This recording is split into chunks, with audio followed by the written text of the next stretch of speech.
Hello students, this is Tanushree. तो आज हम शुरू करेंगे एक्सरसाइज 9.3 से क्वेश्चन नंबर 3। तो चलो शुरू करते हैं। तो देखो क्वेश्चन नंबर 3 में क्या है, ऑब्जर्व दिस बार ग्राफ। अच्छा, ये है बार ग्राफ और इसको अच्छी तरह से ऑब्जर्व करना है, अच्छी तरह से समझना है।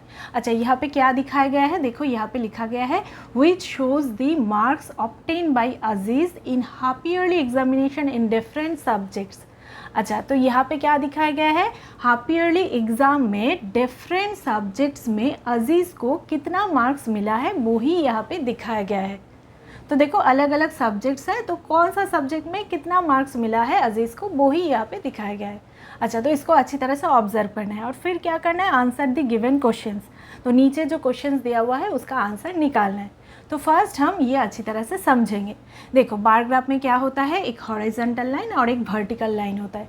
तो हॉरिजॉन्टल लाइन में यहाँ पे है सब्जेक्ट्स, देखो Hindi, English, mathematics, science, social studies, तो ऐसे करके सब्जेक्ट्स है।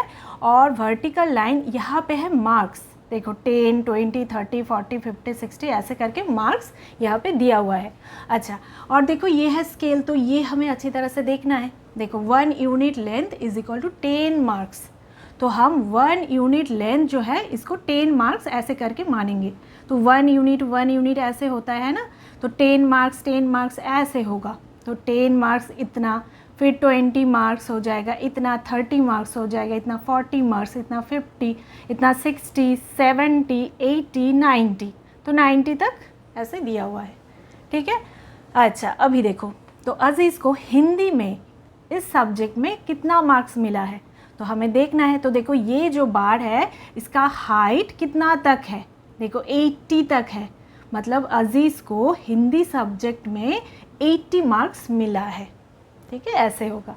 अच्छा, इंग्लिश में देखो, इंग्लिश सब्जेक्ट का ये जो बार है ये कितना तक है, तो ऐसे करके स्केल के द्वारा भी ऐसे करके देख सकते हो।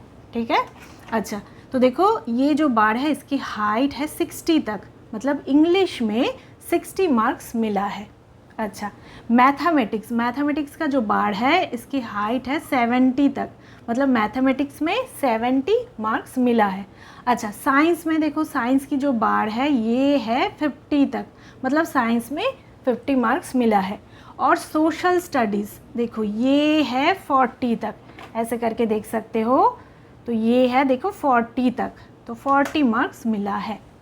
ठीक है, तो ऐसे हम समझ लेंगे फर्स्ट। अच्छा, अभी देखो क्वेश्चन करेंगे। अच्छा, तो ए पार्ट में क्या है, what information does the bar graph give. तो यहाँ पे ए पार्ट में दिया हुआ है कि क्या इन्फॉर्मेशन ये जो बार ग्राफ है ये दे रहा है, मतलब बार ग्राफ से हमें कौन सा इन्फॉर्मेशन मिल रहा है। तो बार ग्राफ से हमें कौन सा इन्फॉर्मेशन मिल रहा है, देखो यहाँ पे तो दिया ही हुआ है कि हाफ ईयरली एग्ज़ाम में डिफरेंट सब्जेक्ट्स में अजीज़ को कितना कितना मार्क्स मिला है वो ही यहाँ पे दिखाया गया है।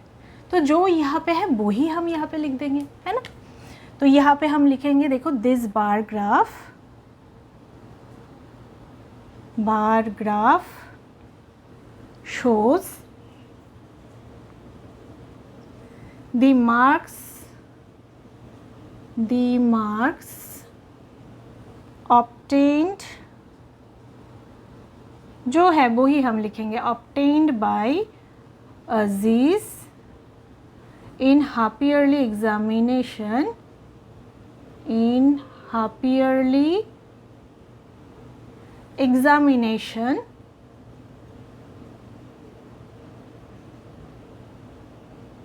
in different subjects,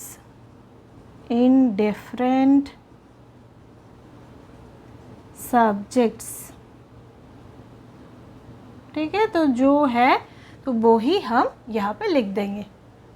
तो ये था ए पार्ट। अभी हम नेक्स्ट बी पार्ट देखेंगे।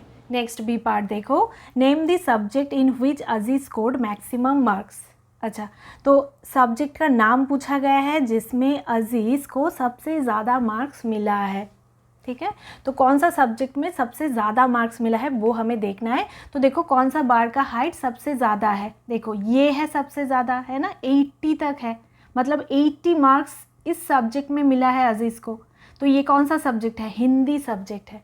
तो हिंदी सब्जेक्ट में सबसे ज़्यादा मार्क्स मिला है, तो ऐसे हम लिख देंगे हिंदी सब्जेक्ट। ठीक है, तो इस सब्जेक्ट में सबसे ज़्यादा मार्क्स मिला है अजीज़ को। तो ये था बी पार्ट। अभी हम नेक्स्ट सी पार्ट देखेंगे। नेक्स्ट सी पार्ट देखो, name the subject in which he has scored minimum marks. अच्छा, तो सब्जेक्ट का नाम बोलना है जिसमें सबसे कम मार्क्स अजीज़ को मिला है। अच्छा, तो देखो कौन सा बार का हाइट सबसे कम है, तो यहाँ पे ये जो बार है इसका हाइट सबसे कम है। देखो कितना तक है, 40 तक है। अगर प्रॉब्लम हुआ तो ऐसे करके देख सकते हो, देखो 40 तक है ना। तो ये है सबसे कम मार्क्स, तो सबसे कम मार्क्स है 40, जो कि सोशल स्टडीज़ सब्जेक्ट में अजीज़ को मिला है। अच्छा, तो यहाँ पे सब्जेक्ट का नाम पूछा गया है, तो सोशल स्टडीज़ हो जाएगा वो सब्जेक्ट का नाम जिसमें सबसे कम मार्क्स मिला है अजीज़ को। ठीक है, तो ऐसे हम लिख देंगे। तो ये था सी पार्ट। अभी हम नेक्स्ट डी पार्ट देखेंगे। नेक्स्ट डी पार्ट देखो, state the name of the subjects and marks obtained in each of them. अच्छा, यहाँ पे क्या बोला गया है कि हर एक सब्जेक्ट्स का नाम यहाँ पे लिखना है और उस सब्जेक्ट्स में कितना मार्क्स मिला है वो भी लिखना है यहाँ पे। ठीक है, तो वो ही हम लिखेंगे। तो फर्स्ट हम सब्जेक्ट्स का जो नाम है वो लिख लेते हैं। तो देखो यहाँ पे कितना सब्जेक्ट्स है, 5 सब्जेक्ट्स है, तो वो यहाँ पे लिख लेते हैं। हिंदी है फर्स्ट, है ना। अच्छा, फिर है इंग्लिश, फिर है मैथमेटिक्स, अच्छा फिर है साइंस, फिर है सोशल स्टडीज़। तो सब सब्जेक्ट्स का नाम हम लिख लेंगे ऐसे। ठीक है। अच्छा, अभी हमें क्या लिखना है, मार्क्स लिखना है। तो देखो हिंदी में कितना मार्क्स मिला है, तो हिंदी की जो बार है कितना तक है, 80 तक है, मतलब 80 मार्क्स मिला है, तो हम यहाँ पे लिख देंगे 80। अच्छा, अभी देखो इंग्लिश की जो बार है ये कितना तक है, 60 तक है, तो इंग्लिश में मिला है 60 मार्क्स, तो हम यहाँ पे लिख देंगे।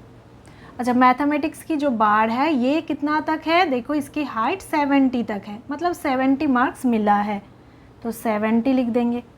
साइंस का जो बार है ये कितना तक है, 50 तक है। ठीक है, अगर प्रॉब्लम हुआ तो स्केल की इस्तेमाल ज़रूर करना, तो ऐसे मेज़र करके देख लेना। अच्छा, तो देखो साइंस का जो बार है ये 50 तक है, तो मतलब साइंस में 50 मार्क्स मिला है। और सोशल स्टडीज़ में देखो ये है 40 तक, इसकी जो हाइट है ये है 40 तक, तो मतलब सोशल स्टडीज़ में मिला है 40 मार्क्स, तो ऐसे हम लिख देंगे। ठीक है, सब्जेक्ट्स का नाम लिखेंगे और फिर जितना मार्क्स मिला है वो लिख देंगे। तो ये था डी पार्ट। तो ये था क्वेश्चन नंबर 3। तो ये था एक्सरसाइज 9.3 का सेकंड पार्ट, और हम नेक्स्ट वीडियो में एक्सरसाइज 9.4 स्टार्ट करेंगे।